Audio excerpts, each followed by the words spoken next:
After a months-long review of US-China trade policy, the Biden administration's new trade policy towards Beijing seems a lot like the last policy. Tariffs of up to 25% on $360 billion worth of Chinese imports will stay, at least for now. But US businesses that depend on Chinese parts will be able to apply for wider exemptions. We will start a targeted tariff exclusion process.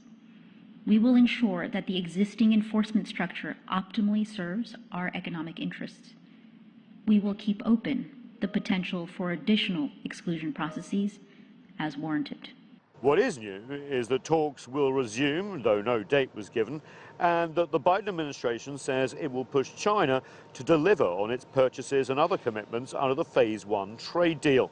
But our analysis indicates that while commitments in certain areas have been met, that certain business interests have seen benefits, there have also been shortfalls in others.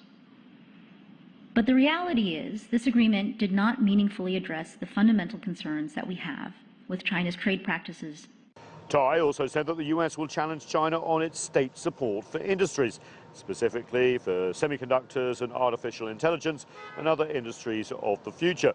This comes as Washington is poised to step up state support for the very same industries. Unlike the Trump administration, Tai said her team will focus on bringing more allies into the process, even though partners in the European Union, like France and Germany, have very different trade policies towards Beijing and are not part of the Phase 1 trade deal.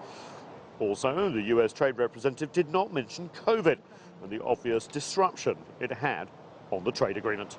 For its part, China has always maintained that for trade relations to improve, then tariffs should be lifted first, especially now as the global economy is struggling to recover from the pandemic and price rises create inflationary pressures, and also there are pressures on global supply chains. The silver lining of these announcements from the US Trade Representative, however, is that it looks like discussions, if not negotiations, will resume with their Chinese counterparts soon.